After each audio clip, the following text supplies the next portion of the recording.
Hey guys, how are we all going today? Well, I'll tell you how I'm going. I'm going pretty good. This is the third time I have to record it, which is definitely a little bit annoying, but they are all my own faults. Anyway, I'm playing a game against my good friend Kevin, and this is BY Luffy into Lucci. Now, one of the things I will say about this matchup is it is definitely massively BY favored. This is a game, however, that I have decided to show you guys for the main reason of I make multiple mistakes. And these mistakes that I make are quite common mistakes you can make, so I'm going to point them out to you, why I made mistakes, how I made mistakes, why it matters, and then we'll try and all avoid these mistakes in the future. So let's go for it. Our first couple turns, we don't actually need to do anything. First couple turns are always going to be super duper simple. We just play our cantrips. The reason we're not swinging this turn with our Garp is we don't want him to be able to use his Lucci leader to swing it into our Garp to get his leader effect to mill some cards so he gets more options. Pretty simple. We took a life with the Flampay, didn't take a life with Markano or Hero because we drew into the Luffy. Our perfect curve going second is playing Luffy on 5, taking a life, playing Sabo on 8, taking another life, pretty much saying you can't remove the Luffy, and then on 10 we take our last life with Luffy and are able to start our Gecko. Now, an important thing to note is sometimes you're going to have to learn how to play without Gecko. I bomb decked one Gecko this game, and we just crit another Gecko from our life, which is unidealistic. So we do have to play our game with theoretically 1 to 2 Geckos. Something we have to be aware of, and it's something, as I'm aware of with the power of hindsight, I did not do well. So obviously, as I said, perfect curve is if this Luffy survives. So Kevin has to do everything he can to make sure this Luffy doesn't survive, which is going to be, he has played a Cauliflower into a Brook plus Ennis Lobby, which makes it die. Now, this is the turn I make my first mistake. So I'm on 8 Don. Now, I'm going to walk you through what my kind of idea for this turn is and what I like to do on this turn. So on this turn, because I go into my Gecko turn next turn, I want my last life to be something I can use a baby to get out, right? So in this case, it's probably Sabo. Having Sabo go back to my hand. So more likely than not, we're going to Hero to put a Sabo in. Now, important part is when we play Gecko, we always want to make sure there are 2 babies in our discard pile. And that's where I make my mistake. So what I do this turn is pretty much everything that you'd want to do. I'm going to play a Sabo just so I've got like a body down and I have a way to discard cards. That's the main reason we're playing Sabo. Sabo this turn gives us a way to discard 2 cards. Now, obviously, I know that my plan is to put a big Sabo into a discard pile, so I'm discarding the baby Sabo. And then the way my mind went was, okay, next turn I can use lead effect to discard whichever other baby I want, because I don't really want it to be Luffy, so I hope I can draw into Baby Ace. So that's kind of, that's what I want to do. I want to use lead effect, discard it, and then next turn we can do the fun stuff. However, next turn I cannot use my leader effect on 1 life. I have to be down in the dumps on 0 life to use my leader effect. And I only have 1 baby in the bin, and obviously Kevin's not going to attack this turn, because why would he just give me that card? So, pretty much, I have made it so my next turn is suboptimal, all because I discarded the ace instead of the baby Luffy. So that is mistake number 1 that I make. It's a pretty big mistake. Definitely slows me down. It means I have 1 less body on board, which, going to be honest, not the end of the world. However, it's also like a secondary mistake that I made, which doesn't become impactful purely because of what I've done. But I put Sabo in there. I probably should put the 5 cost Luffy in there instead of the Sabo, and the reason I say that is because it means I can play the 5 cost Luffy, and then I can protect it with my Sabo. If I was to do it this way, I'd probably play the other 5 costs, like actually, I don't know which 5 costs I'll play, to be honest, but it would be something I'd be able to remove way too easily, and that's not ideal. So, kind of 2 mistakes. that we've got there. But I mean, it's all a learning curve, right? So how do I get myself out of this hell? Well, I guess the idea is I still want to play that Sabo. So we're still going to play the Gecko, and now I've got two options. I can either replace the Garp or I can place the Flampe. I've decided that I want to replace the Flampe. The reason for that is Flampe can take me life and draw me cards. So I'm not losing cards in hand for this mistake. Garp, obviously, so like, I guess if I play the Garp, it's kind of the same thing, same amount of cards, because Garp will get me a card and will probably get me a useful baby at some point. However, I guess the second side of it is I am slightly worried at this point in time that I won't have another Gecko. I definitely won't have another Gecko. Flampe gives me more chances to find more Geckos. Obviously I don't find it. I'm going to quickly pause and say my second mistake, which was I discarded two babies there.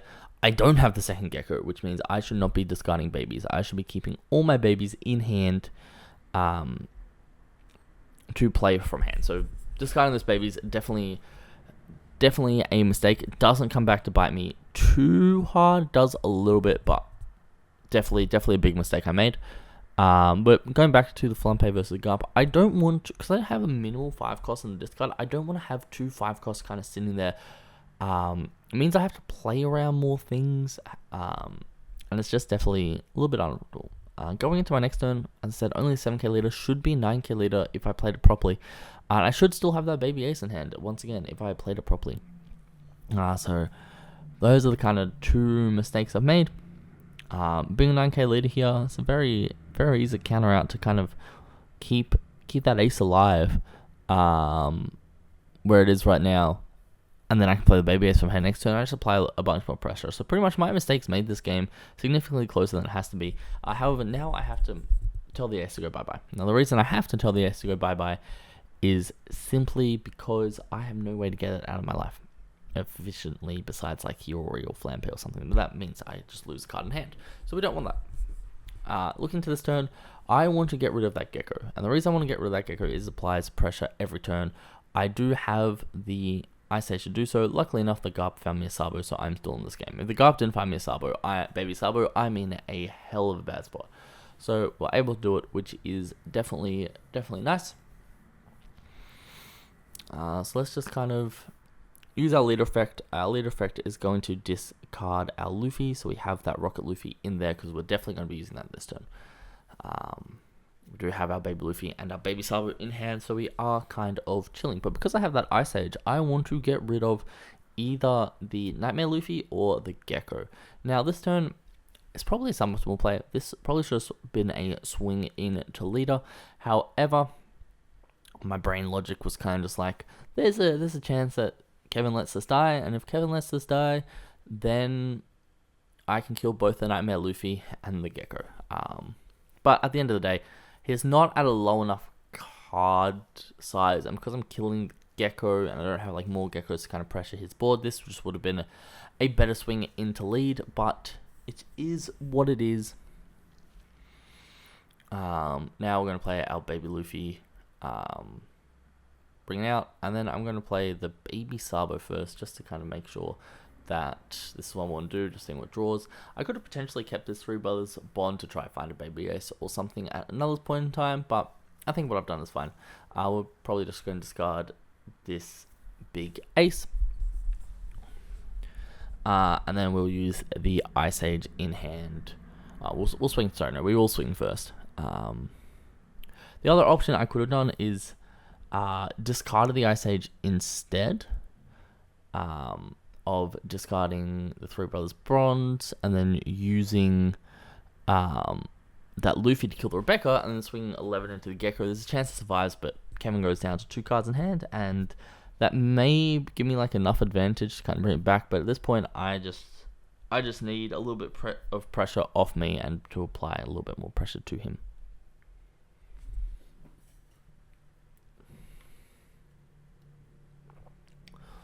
So anyway, those were the 2 big mistakes I made. One, I discarded ace instead of a baby. That was a big mistake. It put me behind a lot. Behind where I should be by a decent chunk. The second was discarding the baby ace, which wasn't as bad as the first mistake, but that was mainly because I made the first mistake, which made the second mistake not as impactful, but it was still impactful. Like, it still, if I had that baby ace in hand right now, instead of like a Luffy or a Sabo, it makes my next 2 turns a lot easier. So we're kind of just going through the motions. We'll let Kevin think for a little bit, as it is always going to be a tricky matchup on their behalf because it's a super unfavored matchup on their behalf.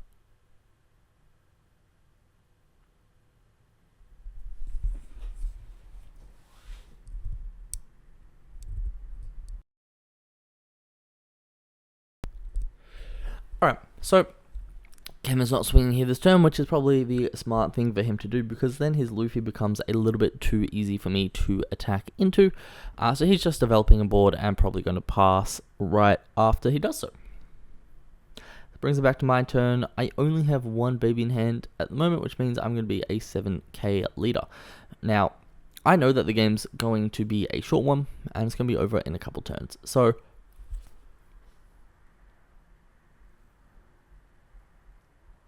pardon me, that was a very big yawn. So I have decided that I want to play the Luffy, the 5-cost Luffy, to get rid of the Rebecca so all my swings will connect with lead, which mind you is going to be 3 swings. It's going to be a 7k with Sabo, because I think I only need 1 Sabo blocker if I'm chilling with 1 life into his board state, because there's only 3 attacks that are really threatening me and I have enough cards in hand to deal with those 3 attacks. So 7k with Sabo, then it will be a 9k with lead and 9k with Gecko. Realistically, I probably could have done this another way. And let's talk what this other way was, and I'll talk about why I did it with the Luffy. So instead of playing this Luffy, I could have played the ace. And that puts me to 5 cards in hand instead of the 6 that the Luffy gets me, and it gets me another body, which is another 7k swing. The reasons that's helpful is it's just another swing on my next turn, because he's not really going to be removing my body. Also, one thing I didn't count for was Isho coming down this next turn, because I guess the reason I went for Luffy was to draw into the Gecko, but there's always a chance that if I draw into the Gecko, he plays the Isho and rips it, in which case I'm in a worse spot. But we get our 2 9k swings off.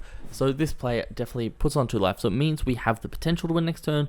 However, I feel like if one of those 9k, so if I just let the Rebecca block one of those 9k swings, and there's another 7k swing instead. So he's probably still on 3 life, but counted out of one of the 7k swings. I have a lot more pressure going into my next turn because I just have that other 7k body. 2 7k swings is better than 1 9k swing. So playing the ace was probably better, but I kind of tunnel visioned on the trying to find a Gecko. Now this turn, Kevin definitely made a mistake, I would say, which is playing this Tempest Kick. If he doesn't play the Tempest Kick, if he just swings kind of 5 with his Lucci leader into my Sabo, my rested Sabo, or into my Gecko, doesn't really matter.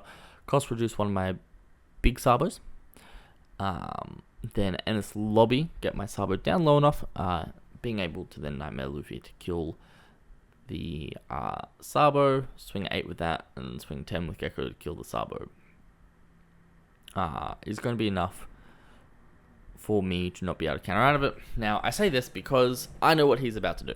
Does a little bit of thinking, and that little bit of thinking is going to end up being a Isho being slammed. Now, I think he played both Tempest Kicks probably because his hand was pretty dead. So for all I know, he drew the Isho off one of those Tempest Kicks. So I guess there's not really much to be said. But if he does keep both Tempest Kicks in hand, it's definitely rough because I am going to try apply a bunch of pressure next turn. So I definitely don't hate what he's done. It just means I'm able to keep this Sabo alive, which does apply enough pressure into his leader next turn.